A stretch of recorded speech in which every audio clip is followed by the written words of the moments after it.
जय जगन्नाथ बंधु best happy life channel को आपण मानक स्वागत। आज बंधु आम कथा प्रत्येक राशि घात बार एवं से घात बार जदि आपणकर कौन गुरुत्वपूर्ण काम रोचे जदि आप से गुरुत्वपूर्ण कम जाऊँगी आप जानी देखिए आप गोटे गोटे कम छोट छोट कम होना कहीं बारंबार आप दौड़ुवे कि सक्सेस पाई नी एमती कौन हुए देखु प्रत्येक राशि ना जो घात बार रोचे घात बार आप कौन कार्य करपणकर सफल एत हो थाए कौटी ना कौटी आपन को असुविधा पकई थाए से कर्म।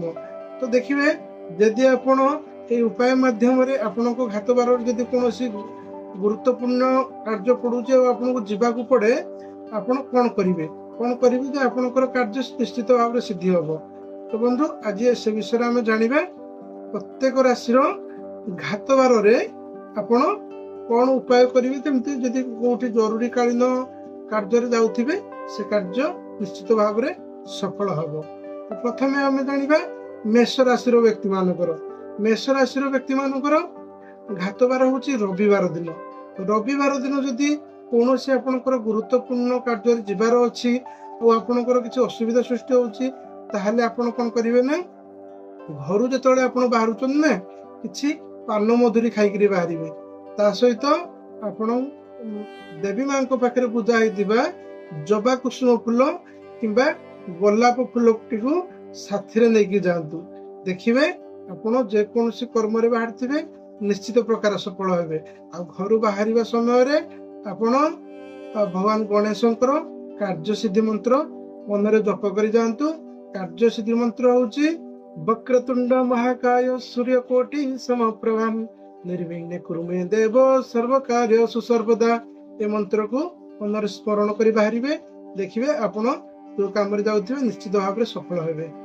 तापर बंधु आसला वृष राशि मानकर वृष राशि मानकर घात बार शनिवार दिन जदि आप शनिवार दिन कौन गुरुत्वपूर्ण कम जाऊँगी ताहले आपण कौन करेंगे ना घर जो बाहर अदा खंडे पाटी पकईकी जी ता सहित देवी माँ पाखे लगी कला अपराजिता फूल को साथी नहीं जी घर जो बाहर आपण माता तुलसी को जल देकर ओम नमो भगवते वासुदेवाय ए मंत्र उच्चारण करके जी देखिए से जिते जरूरी कालीन परिस्थिति होना कहीं जिते माने कार्य कष्ट आसुना कहीं विघ्न आसुना कहीं निश्चित भाव में आप सफल हे। तापर बंधु आसला मिथुन राशि राशि व्यक्ति मानकर घात बार हूँ सोमवार सोमवार दिन जदि आपन को कौन जरूरी कालीन परिस्थिति जावाक पड़े कर्म तो कौन करेंगे ना आप जो घर बाहर आपण दर्पण रे आपण मुह को देखिक जी। द्वितीय आपण जिते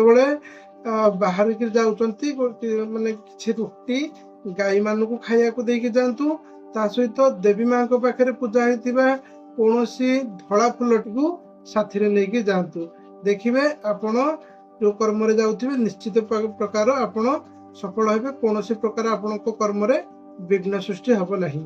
बंधु आसला कर्कट राशि मानकर घात बार बुधवार बुधवार जदि आपणकर सेमती किसी जरूरी कालीन कार्य जीवार अच्छी तो आपण कौन करेंगे ना जीवा समय आपण जदि आप अति दरिद्र लोक किसी दान करेंगे किंबा अंध छोटा कि हैंडिकैप लोक किसी दान करेंगे ता सहित घर बाहर समय किसी पान मधुरी खाइबे और देवी माँ पाखर जेकोसी रंगर फूलटे नहीं आप साथी जी जीवा समय आपण गणेशंकर कार्य सिद्धि मंत्र जप कर बाहर देखिए आप जेकोसी कम कहीं जातु निश्चित भाव में आप सफल हे आपणकर कर्म में कौन प्रकार असुविधा हम नहीं।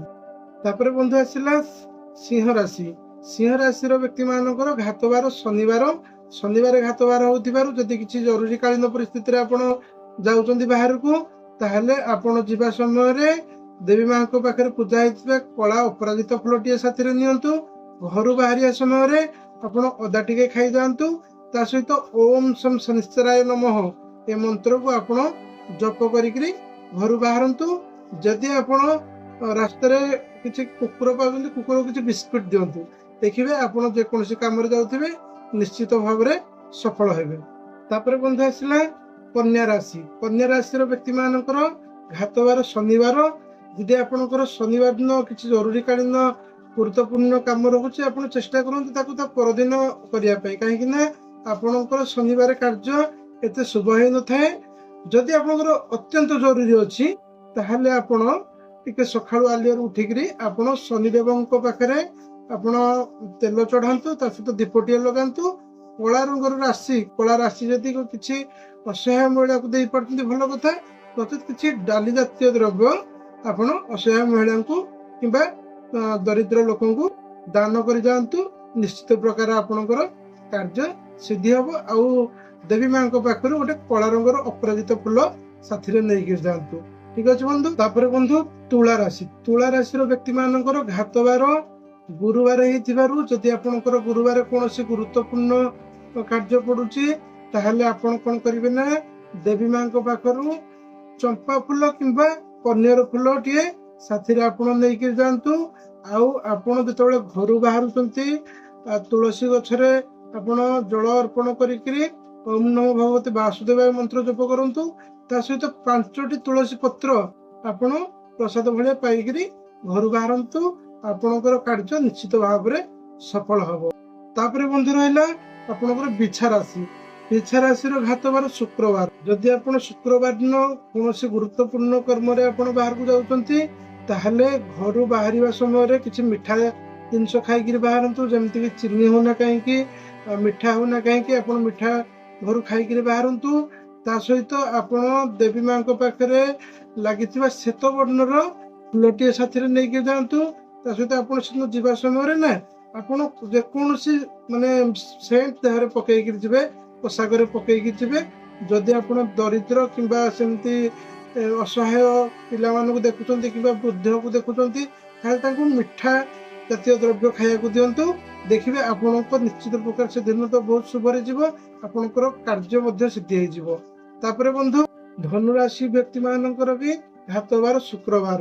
ଘାତବାର ଶୁକ୍ରବାର ହେଇଥିବାରୁ ଆପଣ ଯେତେବେଳେ ଘରୁ ବାହାରୁଛନ୍ତି ସେତେବେଳେ ଆପଣ ଓମ୍ ଶಂ ଶୁକ୍ରାୟ ନମଃ ଏ ମନ୍ତ୍ର ଜପ କରି ଯିବେ। ଗାଈକୁ ରୁଟିରେ ମହୁ ଲଗେଇକିରି ଖାଇବାକୁ ଦେଇକିରି ଯାଆନ୍ତୁ। ଆଉ ଆପଣଙ୍କ ମିଠା ଜିନିଷ ଘରୁ କିଛି ଖାଇକିରି ବାହାରନ୍ତୁ। ଦେଖିବେ ଆପଣ ଯେକୌଣସି କର୍ମରେ ଯାଉଥିବେ ନିଶ୍ଚିତ ପ୍ରକାର ସଫଳ ହବ। ତାପରେ ବନ୍ଧୁ ଆସିଲା ମକର ରାଶି। ମକର ରାଶିର ବ୍ୟକ୍ତି ମାନଙ୍କର ଘାତବାର ହଉଛି ମଙ୍ଗଳବାର। ମଙ୍ଗଳବାରରେ ଆପଣ ଯଦି କୌଣସି ଗୁରୁତ୍ୱପୂର୍ଣ୍ଣ କାର୍ଯ୍ୟରେ ବାହାରକୁ ଯାଉଛନ୍ତି ତାହେଲେ ଆପଣ ଦେବୀ ମାଙ୍କ ପାଖରେ ଲାଗିଥିବା ଲାଲ ରଙ୍ଗର ଫୁଲକୁ ଆପଣ ସାଥିରେ ନେଇକିରି ଯାଆନ୍ତୁ। ତା ସହିତ ଆପଣ ଘରୁ ଯେତେବେଳେ ବାହାରକୁ ଯାଉଛନ୍ତି ଆପଣ ଦହିରେ ଚିନି ମିଶେଇକିରି ଖାଇକିରି ଯାଆନ୍ତୁ। ଆପଣ ନିଶ୍ଚିତ ପ୍ରକାର ଆପଣ କର୍ମରେ ସଫଳ ହେବେ। ଆଉ କିଛି ଗଛ, ଯେକୌଣସି ଗଛର ମୂଳରେ ଆପଣ ବୁନ୍ଦି ଲଡୁକୁ ଭାଙ୍ଗିକିରି ପକେଇ ଦେଇଥାନ୍ତୁ। ଦେଖିବେ ଆପଣଙ୍କ କର୍ମ ନିଶ୍ଚିତ ଭାବରେ ସଫଳ হবে। କାହିଁକି ନା ଗଛ ମୂଳରେ ଯୋଉ ପିମ୍ପୁଡି ଜନ୍ଦା ରହୁଛନ୍ତି, ଯୋଉ ଛୋଟ ଛୋଟ ଜୀବ, ସେ ବୁନ୍ଦି ଲଡୁକୁ ଖାଇବା ଫଳରେ ଆପଣଙ୍କର କାର୍ଯ୍ୟ ନିଶ୍ଚିତ ଭାବରେ ସଫଳ ହେଇଥାଏ। ତାପରେ ବନ୍ଧୁ କୁମ୍ଭ ରାଶି। କୁମ୍ଭ ରାଶିର ବ୍ୟକ୍ତି ମାନଙ୍କର ଘାତବାର ଗୁରୁବାର ହେଇଥିବାରୁ ଆପଣ ଘରୁ ଯେତେବେଳେ ବାହାରୁଛନ୍ତି ଓମ୍ ଶ୍ରୀଂ ଶ୍ରୀୟ ନମଃ ଏ ମନ୍ତ୍ରକୁ ଜପ କରନ୍ତୁ। ଆଉ ମାତା ଲକ୍ଷ୍ମୀଙ୍କ ପାଖରେ ଲାଗିଥିବା ପ୍ରସାଦକୁ ଆପଣ ଖାଇକି ଯାଆନ୍ତୁ। ତା ସହିତ ଆପଣ କିଛି ମିଠା ଜାତୀୟ ଦ୍ରବ୍ୟ ଯେମିତିକି ଆପଣଙ୍କର କଦଳୀ ହଉ କିମ୍ବା ଲଡୁ ହଉ ଆପଣ ଗାଈକୁ ଖାଇବାକୁ ଦେଇ ଯାଆନ୍ତୁ। ଦେଖିବେ ନିଶ୍ଚିତ ପ୍ରକାର ଆପଣଙ୍କର କାର୍ଯ୍ୟରେ ସିଦ୍ଧି ଲାଭ କରିବେ। ତାପରେ ବନ୍ଧୁ ଆସିଲା ମୀନ ରାଶି। ମୀନ ରାଶିର ବ୍ୟକ୍ତି ମାନଙ୍କର ଘାତବାର ଶୁକ୍ରବାର। ଯଦି ଆପଣ କୌଣସି ଗୁରୁତ୍ୱପୂର୍ଣ୍ଣ କାର୍ଯ୍ୟରେ ଏଇ ଦିନ ଯାଉଛନ୍ତି ତାହେଲେ ଆପଣ ଘରୁ ବାହାରିବା ସମୟରେ ଆପଣ କର୍ଣ୍ଣ ସ୍ପର୍ଶ କରନ୍ତୁ। କାନକୁ ଏମିତି ସ୍ପର୍ଶ କରିକିରି ବାହାରନ୍ତୁ। ତା ସହିତ ଓମ୍ ଶಂ ଶୁକ୍ରାୟ ନମଃ ଏ ମନ୍ତ୍ର ଜପ କରନ୍ତୁ।